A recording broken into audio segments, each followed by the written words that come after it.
Start with you, Weeksy. The Avalanche come in as the odds-on favorite because they are the President's Trophy winners.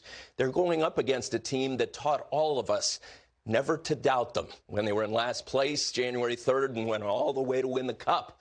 You believe in their championship pedigree that they could give the Avs a run for their money. Yeah, I definitely think they can give the Avs a run for their money. The Avs are amazing. They've been the creme de la creme this year, no question about it. But the St. Louis Blues do have that Stanley Cup championship. Yeah. They do have that pedigree. They understand the recipe. And listen, I've spoken to a couple people in their group, in addition to their captain, Ryan O'Reilly, who says that he loves the way they're going right now. He loves their game. Everybody's healthy. Parayko's back in the spot. Torrey Krug is healthy. You've got Falk leading them in minutes played, but more importantly, Jordan Binnington looks like himself in the net. He's been great down the stretch, and they follow his leadership. So all things being equal, you see where they rank in the last 12 games, 8-1-3. Are you kidding me? And oh, by the way, Tarasenko's healthy. He's back in the lineup, which is massive for them as well. The power play's sizzling. Craig Berube pushing all the right buttons right now. How about when Binnington said, "We're coming"? Yeah, exactly. He put the pressure not only internally. Cry. Totally. It wasn't only the pressure on his teammates, but it was also the pressure on the Coyotes who were in pursuit of them in that fifth spot and anybody else beneath them. Hey, listen, we know who we are. We know what we're doing. We feel good about our game. Binnington feels good about his game. So I think the series could be a lot closer than people recognize. Grimmer, the Colorado Avalanche have a player on their team who gallops prettier than Secretariat. He really does. We all know what Nathan MacKinnon is capable of. Last year's playoffs, case in point, he was marvelous. Yeah, the thoroughbred that is Nathan MacKinnon. But, you know, a remarkable playoffs last year. And if there was one disappointment for me, it was that the brilliant postseason that Nathan MacKinnon was putting together ended after the third round. It was 25 points over 15 playoff games. There were stretches where it was literally exclusively his fingerprints are all over the offense. Anything that happened that resulted in a goal ran through Nathan MacKinnon. He was just that brilliant. Yes. So for me and for my money, a guy that nearly lifted this team up, strapped it to his back, and almost carried it across the line into the finals. This is a guy I want to see what he's capable of on going on another long run. He may be the difference maker. If the Avs are fortunate enough to get that far, he will be the difference maker. And the upside to all that, in addition to this really stout President's Trophy winning record they've accumulated, the forward core has gotten better. A brilliant young D core has evolved, matured for the better. And Grubauer, I think, has added some to his game. Grimmer, there are those moments that are etched in our mind that never go away. Playoff moments that are truly historic, and they don't go away. For me, Nathan MacKinnon's reaction when Kiviranta scored, it was a hat trick, and it eliminated these Colorado Avalanche. Yeah. And the look on his face says it all. And here he is a year later. He's been waiting for this. What do you think when you see that clip? All he wants to win.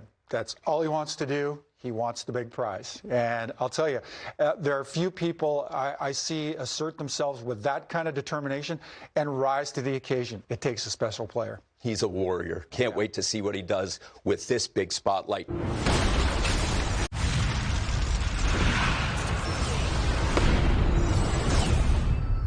The Colorado Avalanche, who recently clinched the top spot in the division as well as the President's Trophy, taking on the St. Louis Blues, who have the fourth and final spot.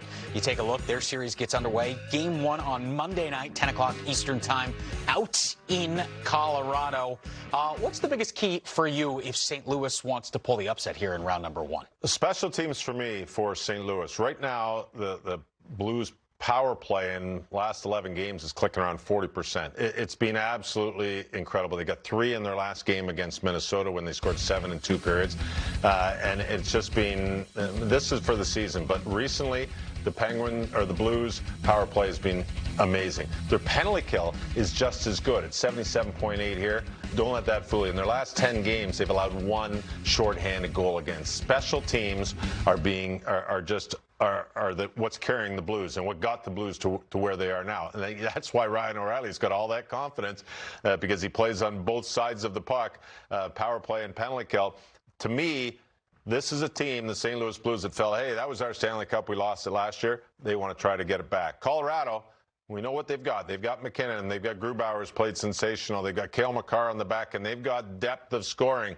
But they're playing a nasty bear, and I would say a nasty wounded bear in the first round. And the St. Louis Blues, you pick your poison, Minnesota or St. Louis, if you end up in first or second in that division. But the St. Louis Blues are a team to be reckoned with. Yeah, two big matchups out west. It's going to be fun to watch all four of those teams go head-to-head.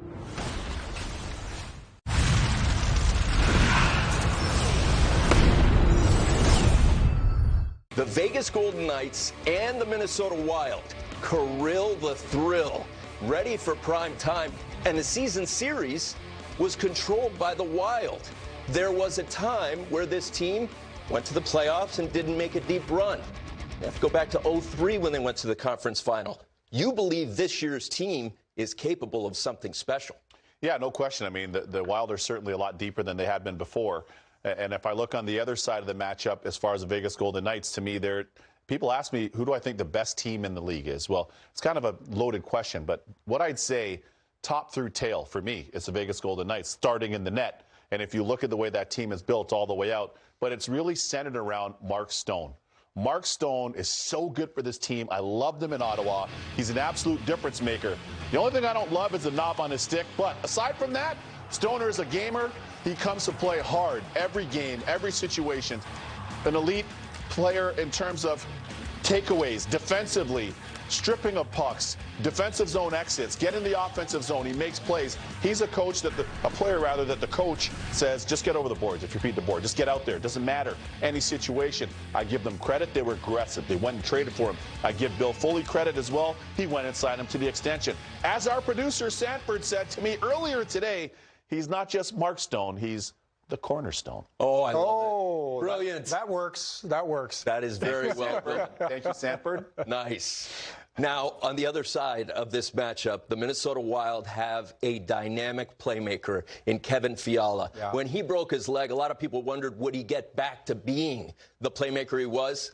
He's all the way back. Yeah, well, first-round pick to Nashville back in 2015, so to Smashvillians, he'll always be known as Kevin Fiala, but a remarkable talent. He really has. And I think chief in his success has been the influence of his head coach now, who was his head coach back in the AHL in Milwaukee while a member of the Nashville organization. Dean Evison has done a fabulous job with Kevin Fiala, instilling in him the fundamentals. And the fundamentals are really on display right here. Watch how he takes a flat route across the defensive zone, and he is shoulder to shoulder with Rask on a plane, supporting Rask so that these two are attacking in tandem along that same plane. They're much harder to defend against by that measure. Notice the stick is available. He's got it on the ice. He's presenting himself as an option for Victor Rask. Doesn't get the puck. What does he do? He hits the hammers in the slot, recognizing that ultimately the puck will end up there. A lot of players take that route, that lazy, natural route, away from the net and drift out of the scoring zone. Fiala goes there. And then again, making himself an option. Gets that puck in the middle from Bonino, and then quick shot on the backhand. It's the fast hands get him to from the forehand to the backhand, and that one's in the back of the net. That, you might want to tag, Tony, was against the Vegas Golden Knights. So he's shown he's had success against this group. Kaprizov is probably option one. He's probably the most lethal on that Minnesota Wild squad, but they've got options, and they get offense from Fiala in another spot in the roster. He is a star on the rise.